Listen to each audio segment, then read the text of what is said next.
again, Steve here, and today I wanted to say how pleased and happy I am to have found out that Project Veritas and James O'Keefe have won their first round, at least, in this ridiculous lawsuit that was against them, that was put forward by somebody who was claiming that they were bullied or something by James O'Keefe and his organization.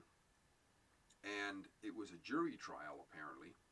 And the judge used some sort of Article 50, which is rarely or never used, but it is something in the States that allows the judge to say, okay, no evidence has been presented, therefore I basically throw this thing out.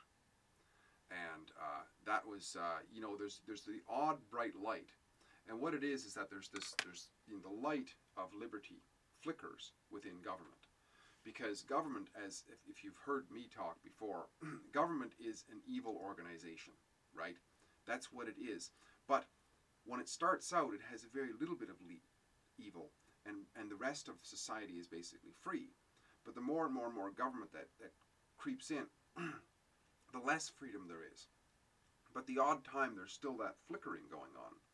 And it seems like the flickering is starting to get a bit brighter in certain areas, because people are figuring out the scam of government. And there are people within government, too, who perhaps are there in terms of being able to sort of overthrow the control freaks within the organization. And the judge that this James O'Keefe was fortunate enough to have, he was somebody who saw what the purpose of freedom is, in a way. In other words, if there's free speech, there's free speech. Like he constantly referred to the Constitution, that we can't just make a claim that somebody was hurt and somebody's feelings were hurt and therefore he's not allowed to speak. Because none of that there's no reference to any of that in the Constitution. It's like the whole purpose, in principle, of a freedom of speech being in the Constitution is that people are going to be upset with what we say at times. But we should have the right to say it. Because if nobody was upset with anything anybody said, there'd be no need to put that in the Constitution. But because people are going to be upset, if you're going to have a Constitution that upholds freedom of speech, then it has to be upheld. And so yeah, I was very happy to see that. And I should put a link in the. Sometimes I say I'll put a link and I don't, but I'll do what I can to put a link in the description here of the video where it was very well done of O'Keefe's thoughts after this particular trial, which will probably go to appeal, I would think. But anyways, for now, he's good to go. And basically the judge had said, because there was this lawyer who was arguing against O'Keefe's case constantly, she's bringing up all these canards one after the other. And she brought up, you know, James's opinions of this and that and so on. And just a second here. Phone's ringing. Message. Okay, back to it. Yeah, so, you know, and he had said that basically a journalist, because that's what O'Keefe is, and Project Veritas is an undercover journalism organization, and he's a journalist. They had done a journalistic documentary of something, the shenanigans that the DNC was up to, the Democrats were up to. And he had people on recording saying that they were doing this and they were doing that, a lot of stuff that was illegal and what have you, certainly underhanded. And it was very, very clear.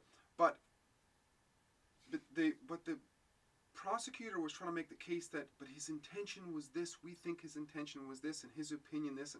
And the judge basically finally said, look, if he's a journalist and he's presenting research that he's done, his opinion is irrelevant. It doesn't matter what his opinion is. And he said something that was interesting. Opinions are for pundits. That's not a journalist. If you're giving your opinion, you're no longer a journalist. You're a pundit.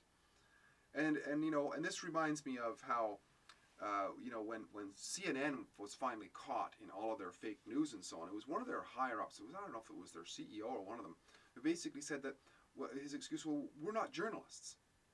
You know, we just report stuff. So in other words, CNN is not a journalistic organization, it's a pundit organization. It's a radical pundit organization that puts forward ideas and shills for a certain, you know, political spectrum.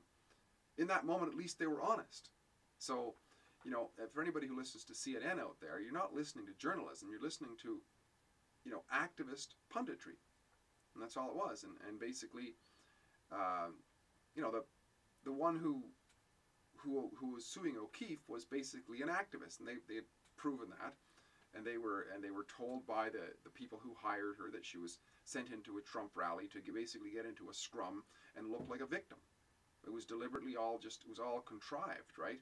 And they had exposed this, but of course, you know, bad people don't want to be exposed, so they had to try to have a shakedown on him, see if this worked. But fortunately, and I suspect there was good forces working in the back, they were able to get this judge in there who could see things for what they are. He was an honest guy, and he said, look, if we're talking the First Amendment, if we're talking about the Constitution, sorry, this guy said something.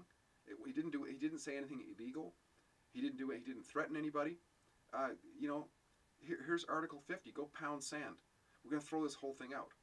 And so every once in a while you'll see a shining light in there. Like I say, I'm against government and so on, but there are people within government. The concept of government, I don't like it at all, because it's basically a new form of slavery, right? But there are people who work within it who do have, of course, even judges, apparently even some judges, who are basically the bottom of the barrel as far as I'm concerned, usually, in terms of ethics. But even them, there's the odd one who does strive to uphold some sort of moral value, and this was great to see. So, you know, in the culture war, there's constantly twists and turns. But I think, once again, according to the last video that I have, the real turn we got to take is because these solutions are trying to figure out problems that the system has created, trying to solve those problems within the system. That's a tough one to do. I haven't got my head around that. I don't know if it's even possible. That's like trying to find ourselves in the woods when we're lost, based on the place that we're at that's lost. We have to, but if we can get back to where we went awry, then we can sort things out. And I think that's where we really have to go eventually. So, something to think about anyway. Steve here again, great chatting. If you like what I'm doing, please like, subscribe, and share. We'll talk again soon. Bye.